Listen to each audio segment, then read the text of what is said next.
तो बच्चों कल आपने कार्बन और उसके इतने ज़्यादा कंपाउंड बनाने के प्रकृति, उसका कारण, ठीक है, ये सारी चीज़ें आपने देखी।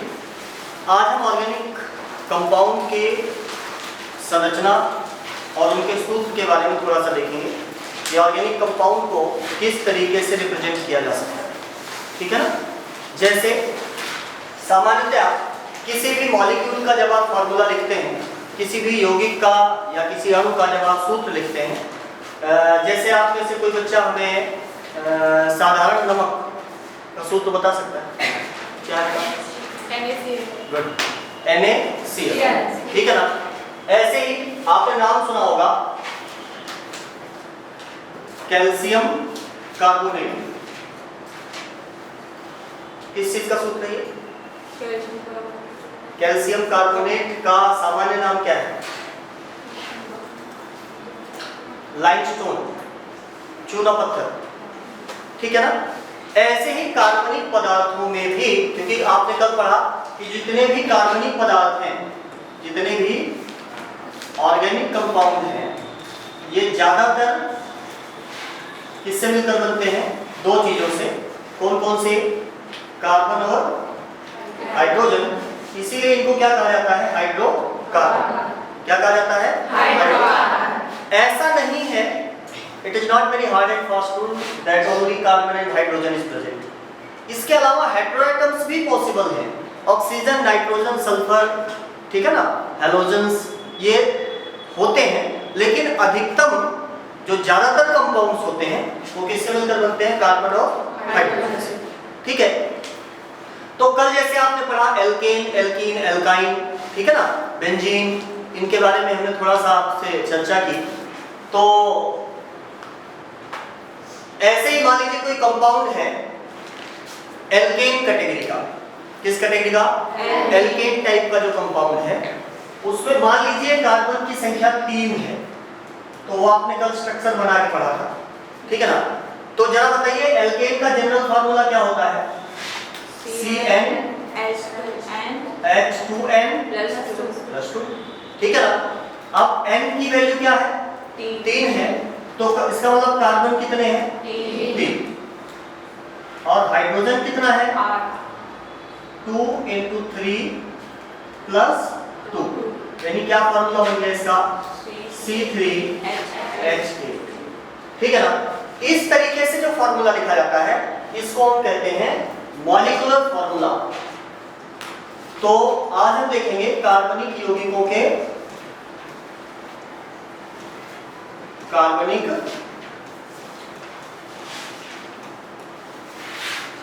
के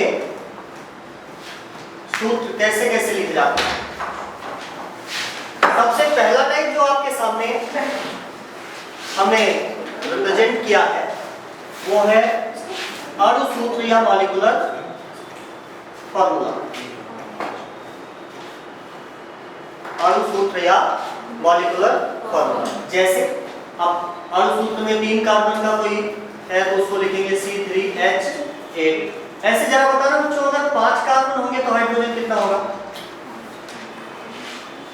If number of carbon is 5, C5H12, C5H12। अरे तुम में से बाकी पढ़ने नहीं आए क्या? ये पूरी क्लास बैठी है ना, सेकेंडरी तो पूरा कर रहा है ना आज। नहीं मैडम, कोई भी क्वेश्चन पूछ रहे हैं तो सिर्फ एक दो चीज जवाब दे दिए।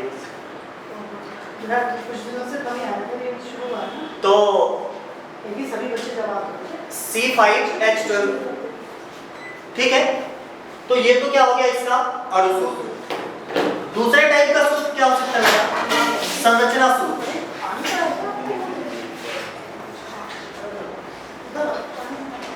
संरचना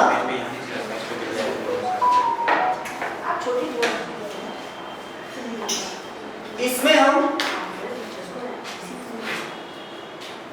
कार्बनिक यौगिक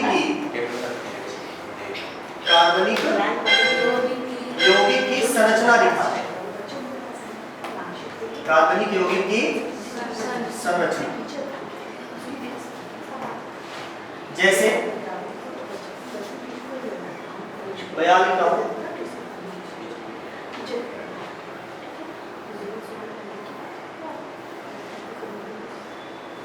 इसी C5H12 की संरचना आपको बनानी है। तो कार्बन कितने बेटा? 5। तो 1 2 3 4 और 5। कितने कार्बन होंगे? 5। हाइड्रोजन कितने बच्चों? 12। अब इसमें हम ये दिखाते हैं कि ये जो हाइड्रोजन है ये किस तरीके से जुड़ा हुआ है कार्बन से। ठीक है, यानी किस कार्बन से कितना हाइड्रोजन जुड़ा हुआ है। पहला कार्बन आप यहां देख रहे हैं, दिस इज प्राइमरी कार्बन। इसके साथ 3 हाइड्रोजन, 2 हाइड्रोजन, 2 और लास्ट वाले के साथ कितना है? 3।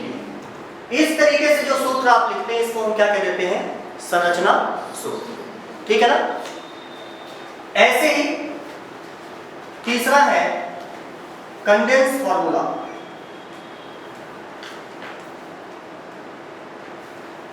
Condensed formula.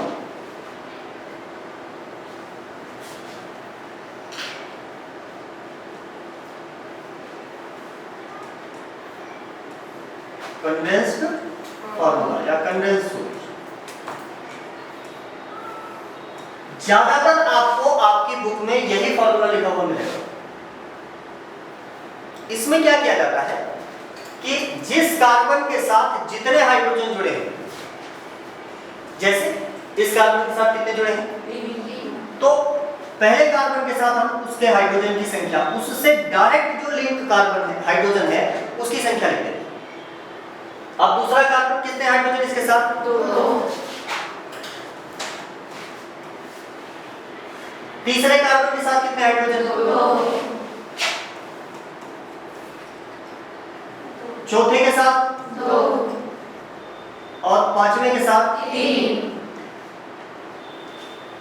तो इस टाइप का जो ये फॉर्मूला बना इसको हम कंडेंस्ड फॉर्मूला कहते हैं, कंडेंस्ड सूत्र कहते हैं। कंडेंस्ड का मतलब क्या किया कि हर एक कार्बन को उसके हाइड्रोजन के साथ हमने कंडेंस करके लिख दिया, पूरा ओपन करके नहीं लिखा हुआ है।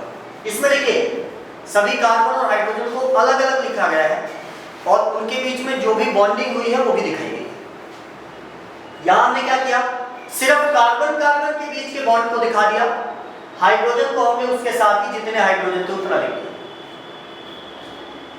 क्लियर है? और तीसरा जो मोस्ट इंपॉर्टेंट फॉर्मूला है जिसमें आप सबसे ज्यादा कंफ्यूज हो जाते हैं वो है बॉन्ड लाइन फॉर्मूला। क्या है? Bond line formula.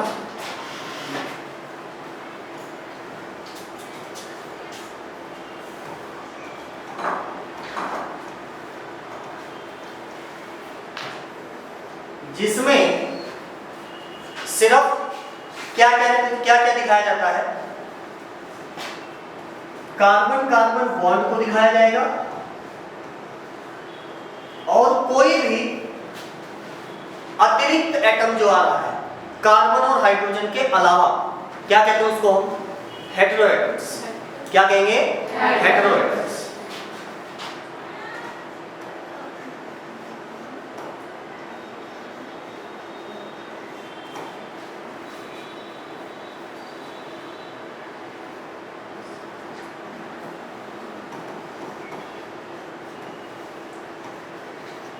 सिर्फ क्या क्या लिखेंगे हम?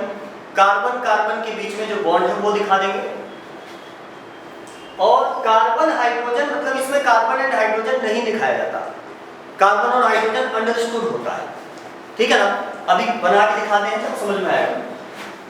जैसे चलो यहां पे देखिए कितने कार्बन है इसमें? 5। जहां पे सबसे पहले आप पेन अपना रखते हैं उसको आप एक कार्बन मानेंगे। क्या मानेंगे? एक कार्बन। इसके बाद ये कार्बन नंबर 1 हो गया, यहां पे कार्बन नंबर 2 हो गया, ये कार्बन नंबर 3 हो गया, कार्बन नंबर 4, कार्बन नंबर 5। मतलब इस फॉर्मूले को बनाते समय आपको क्या ध्यान रखना है, हर कॉर्नर पे और हर सेक्शन पॉइंट पे एक कार्बन है। कहाँ पे? हर कॉर्नर पे और हर सेक्शन पे एक कार्बन होता है। ठीक है, जैसे एक और स्ट्रक्चर बनाते हैं।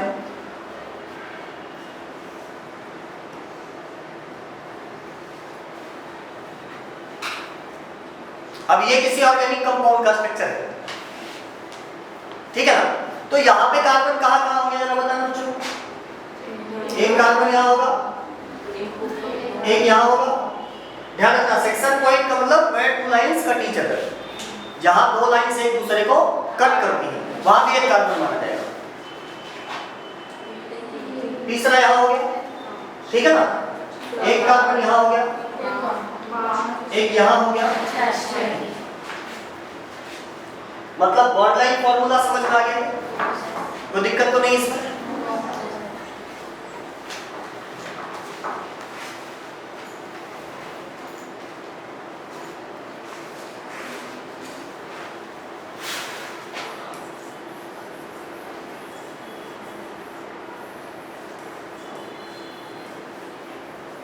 अब ऐसे ही मैं एक कंपाउंड लिख रहा हूं, जरा इसका बॉन्ड लाइन फॉर्मूला बना के दिखाते हैं आपको कैसे बनेगा।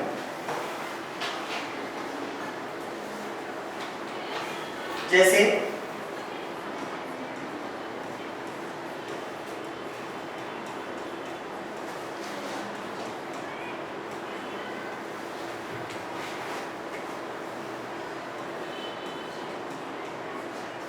ये कोई ऑर्गेनिक,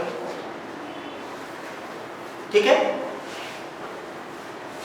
कितने कार्बन है? 1 2 3 4 5। कितने कार्बन है? 5।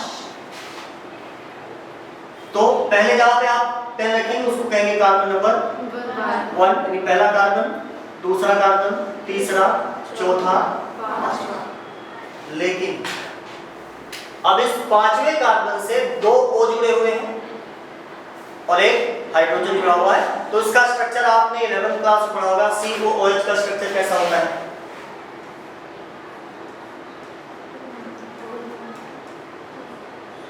कार्बोक्सिलिक एसिड फंक्शनल ग्रुप है ये, ठीक है ना? तो यहाँ पे हेटेरोएटम्स आपको दिखाना पड़ेगा। हेटेरोएटम्स कैसे दिखाएंगे?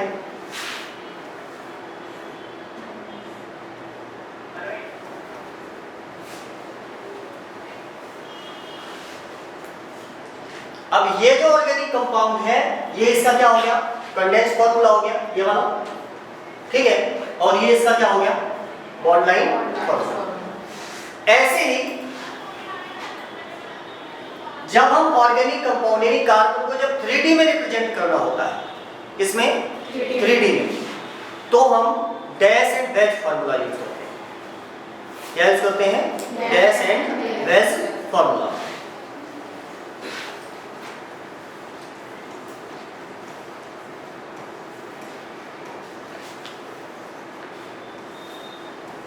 ये सिर्फ तब यूज किया जाता है जब हमें कार्बन को 3D में दिखाना होता है। इसके लिए सबसे पहले तो आपको ये समझना है कि जो ऑर्गेनिक कंपाउंड यानी जो कार्बन है इसकी वैलेंसी कितनी होती है? कार्बन की वैलेंसी होती है 4, कभी बताया था, संयोजकता 4 होती है। और ये जो चारों संयोजकताएं हैं ये एक रेगुलर टेट्राहेड्रन के कॉर्नर पे होती है। रेगुलर टेट्राहेड्रन के कॉर्नर पे होती है। अब रेगुलर टेट्राहेड्रन कितने बच्चों ने कहीं देखा है? कार्बन की चारों वैलेंसी कैसे होती है, कितने बच्चों ने देखा है?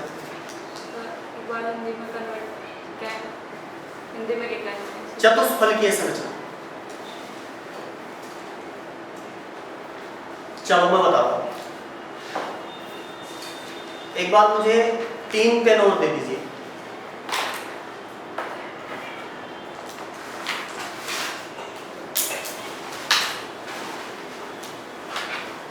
देखो बच्चों, मान लीजिए यहाँ पे बीच में यहाँ कार्बन है, यहाँ क्या है? कार्बन। अब इसकी जो चारों वैलेंसीज हैं ये कैसे होती हैं?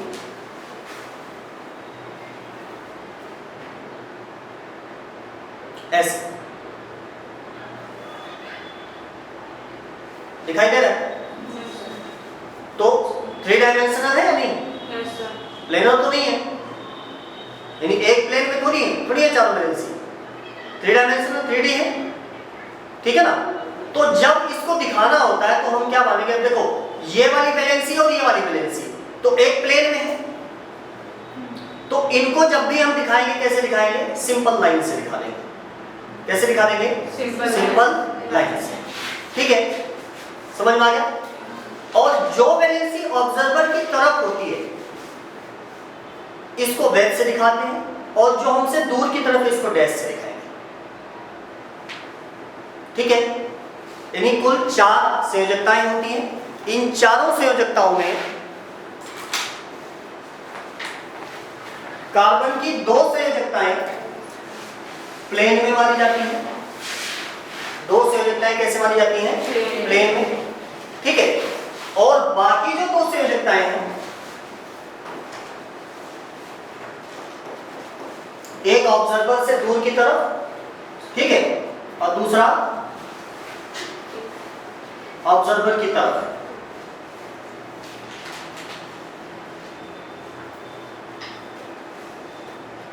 इस तरीके से। ठीक है, तो ये होता है 3D रिप्रेजेंटेशन। इसके अलावा और भी फॉर्मूला है 3D रिप्रेजेंटेशन के लिए। ठीक है, बट इतने तरीके से जो आपके सामने संरचनाएं बनाई जाएंगी वो मोस्टली इतने तरीके से भी आपको पढ़ना है। ठीक है, समझ में आ गया? सबसे पहले क्या फॉर्मूला बताया तुमने? अणुसूत्र, उसके बाद संरचना सूत्र, उसके बाद कॉन्डेंस फॉर्मूला, फिर बॉन्ड लाइन, और फिर dash and wedge. Dash and wedge कब यूज करेंगे? 3D representation. किसके लिए यूज करेंगे? 3D representation. ठीक है, आगे चलेंगे।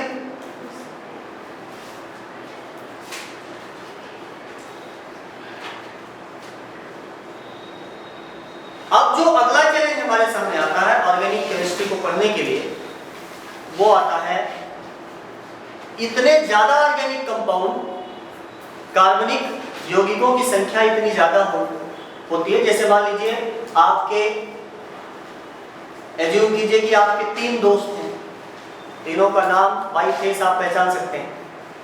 10 हो तो तब भी संभव है। अब मान लीजिए कि कोई 1 लाख दोस्त हैं आपके साथ,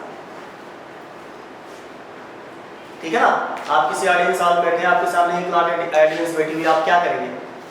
बाई नेम तो किसी को नहीं पहचान सकते, ठीक है ना? कम से कम 1, 2 बार, 3 बार में तो नहीं। ठीक है, यही समस्या जितने भी साइंटिस्ट थे उनके सामने आई ऑर्गेनिक कंपाउंड को लेके, कार्बनिक यौगिकों को लेके। इनकी संख्या इतनी ज्यादा है, कार्बनिक यौगिकों की संख्या इतनी ज्यादा है कि इनका नाम याद रखना एक बहुत ही बड़ा चैलेंज बन गया। ठीक है, तो इसीलिए ऑर्गेनिक कंपाउंड के नाम रखने के लिए कुछ नियम बनाए गए, और उस नियम को बनाने वाली जो संस्था है जिसके बारे में आप पढ़ चुके होंगे पहले, IUPAC। ठीक है, IUPAC पूरा नाम क्या है? International union of pure and applied chemistry. ठीक है ना? इन्होंने कुछ नियम बताए, और उस नियम के आधार पे हम जितने भी ऑर्गेनिक कंपाउंड्स हैं इनका नाम लिखते हैं बेटा। इन्होंने कहा पहले क्या होता था, पहले के टाइम पे जो भी ऑर्गेनिक कंपाउंड खोजे गए वो जिस ओरिजिन से निकाले गए, या कई बार खोजने वाले का जो नाम अच्छा लगा, ठीक है ना, वो नाम रख दिया उसको। जैसे ब्यूटाइलिक एसिड, ठीक है, 4 कार्बन वाला जो अम्ल होता है, एसिड होता है ऑर्गेनिक, उसको हम क्या कहते हैं? ब्यूटाइलिक अम्ल। कहाँ से निकाला गया वो पुराने मक्खन से निकाला गया था, और ग्रीक लैंग्वेज में पुराने मक्खन को ब्यूटाइल कहा जाता है। उसके नाम पे क्या रख दिया? ब्यूटाइलिक एसिड। ऐसे ही एसिटिक एसिड, एसिटम का मतलब होता है सिरका, तो सबसे पहले उसको सिरके से निकाला गया, इसलिए उसका नाम क्या रख दिया? Acetic acid. मेथिल अल्कोहल का नाम आपने सुना होगा, इसको वुड स्पिरिट बोलते थे, क्योंकि इसको लकड़ी के फ्रैक्शनल डिस्टिलेशन से बनाया गया। मतलब मनमानी थी, जिसने बनाया उसका जो मन किया वो नाम रख दिया। तो इस तरीके से नेमिंग करना, अब जिसको नाम रखना था उसने तो रख दिया, लेकिन जो बाकी पूरी दुनिया उसको पढ़ना चाहती है तो उसके सामने तो उस जैसे हजारों करोड़ों कंपाउंड्स, उनका नाम कैसे याद किया जाए? तो इसीलिए साइंटिस्ट की एक कमेटी बनाई गई जिसका नाम रखा गया IUPAC, और ये कहा गया कि आज के बाद जितने भी ऑर्गेनिक कंपाउंड्स हैं उनका नाम IUPAC के कुछ नियम के आधार पे बनाया जाएगा, और IUPAC कमेटी के द्वारा जो नाम रखा जाएगा उसको हम IUPAC नेम कहेंगे। क्या कहेंगे? IUPAC name. किसी भी कंपाउंड के IUPAC नेम में मुख्य रूप से 3 भाग होते हैं। कितने भाग? IUPAC नेम आप 11th क्लास में पूरा बहुत डिटेल में पढ़ के आए हैं। यहां मैं आपको एक 2-4 लाइन में जनरली बता देता हूं, ठीक है ना? IUPAC नेम के कितने भाग होते हैं? 3। कौन कौन से बेटा? सबसे पहला होता है पूर्व लग्न, प्रीफिक्स, ठीक है, समझ में आया? दूसरा है मुख्य शब्द,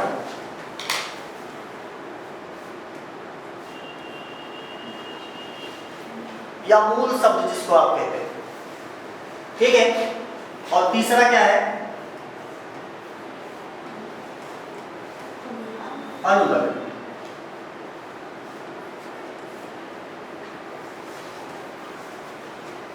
ठीक है, पूर्व लग्न, मुख्य शब्द और अनुलग्न। पूर्व लग्न फिर से 2 प्रकार के होते हैं,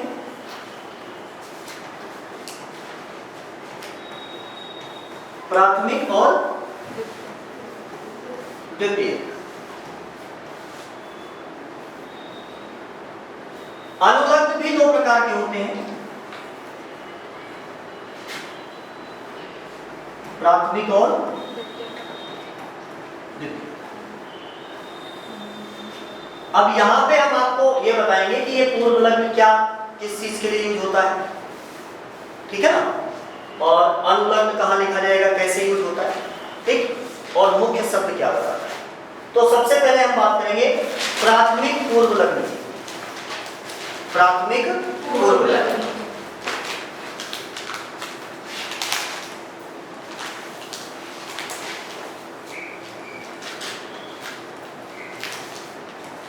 प्राथमिक पूर्व लग्न क्या बताता है हमको? कि जो ऑर्गेनिक कंपाउंड आपको दिया गया है उसका नेचर कैसा है, साइक्लिक है या ओपन चेन। जैसे कल के लेक्चर में आपने पढ़ा पेंटेन और साइक्लोपेंटेन, नाम तो दोनों सेम थे, पेंटेन, लेकिन एक के पहले क्या लग गया था? साइक्लो। साइक्लो क्यों लगाया था हमने? क्योंकि वहां कार्बन कार्बन की क्लोज चेन बनी हुई, रिंग बनी हुई, ठीक है ना। तो ऐसे ही आपके लेवल पे तो सिर्फ साइक्लो तक ही है, और आगे जाएंगे साइक्लो, बाईसाइक्लो, स्पाइरो, क्यूम्बो, ठीक है ना। इस तरीके की पूर्व लग्न यूज किए जाएंगे जो हमको बताता है कि ऑर्गेनिक कंपाउंड साइक्लिक है या नॉन साइक्लिक।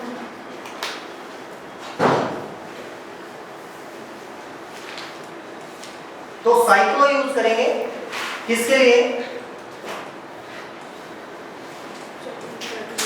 चक्रीय यौगिकों के लिए। किसके लिए? चक्रीय यौगिक। यह प्राथमिक पूर्व लग्न, ठीक है। द्वितीय पूर्व लग्न,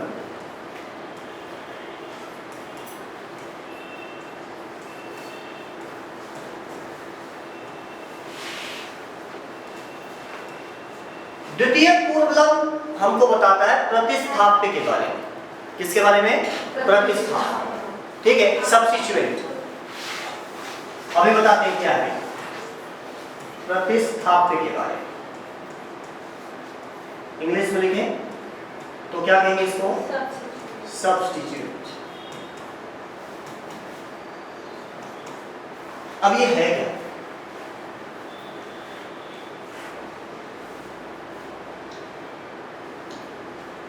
देखो बच्चों, मैंने बताया था आपको कि जितने भी ऑर्गेनिक कंपाउंड हैं they are mostly made up of carbon and hydrogen.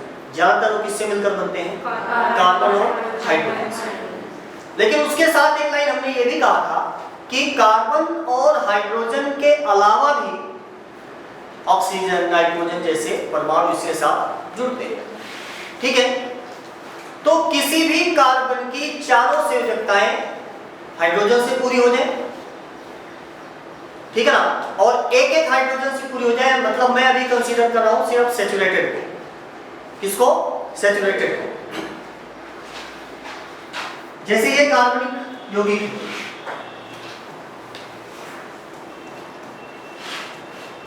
कितने कार्बन है बच्चों?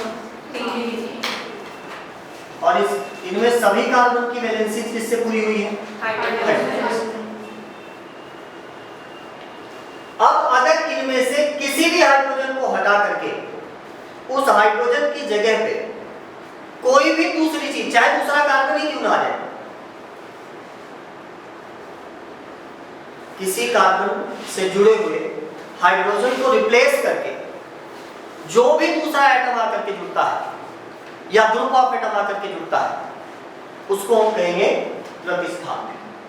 क्या कहेंगे? प्रतिस्थापन। जैसे मान लीजिए इस हाइड्रोजन को हमने रिप्लेस किया और इसकी जगह पे क्या आ गया? क्लोरीन। क्या आ गया? क्लोरीन आ गया, या फ्लोरीन आ गया, ब्रोमीन आ गया। ठीक है ना? इतना ही नहीं, कुछ भी आ सकता है। तो आपके सामने एक एग्जांपल दे रहा हूं, यहां तक कि दूसरा कार्बन भी आ सकता है, कोई भी आर ग्रुप आकर के जुड़ जाए। तो जो ये चीज आकर के जुड़ी यहां पे, इसको हम क्या कहेंगे? क्या ये? सब्स्टिट्यूट। ठीक है, और नाम लिखने में इसको साइक्लो से पहले लिखा जाएगा। ठीक है, और साइक्लो से पहले लिखने के साथ साथ ये किस कार्बन से जुड़ा है उसकी संख्या भी लिखनी अनिवार्य है। आप सोचिए, जैसे मान लीजिए मैंने आप यहां क्लोरीन जुड़ जाती, तो अब इसका पहले इसका नाम क्या था? प्रोपेन। 3 कार्बन है तो प्रोपेन। अब मैंने कहा क्लोरोप्रोपेन। इसको कहने पर आपको ये तो पता लग गया कि भाई इसमें प्रोपेन के साथ कहीं ना कहीं क्लोरीन जुड़ा है, but it is not confirm that where is the chlorine atom, on the first carbon और द सेकंड कार्बन। तो इसीलिए क्लोरो से पहले उस कार्बन की संख्या भी लिखनी जरूरी है जिसके साथ ये क्लोरीन, ये जो प्रतिस्थाप्य है जुड़ा है, तभी तो कंफर्म हो पाएगा कि जो क्लोरीन कहाँ है। तो इसके साथ बहुत इंपॉर्टेंट है कि इसके साथ लोकेंस नंबर लिखना आवश्यक है।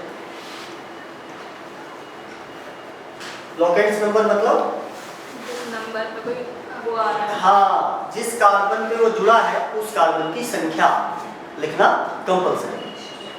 समझ में आ गई ये दोनों चीजें? Yes sir. अब हम बात करेंगे मुख्य शब्द। किसकी? मुख्य शब्द। क्या बताता है हमको ये?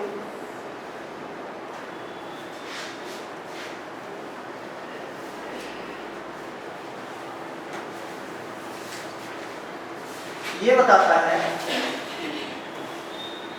मुख्य कार्बन श्रृंखला में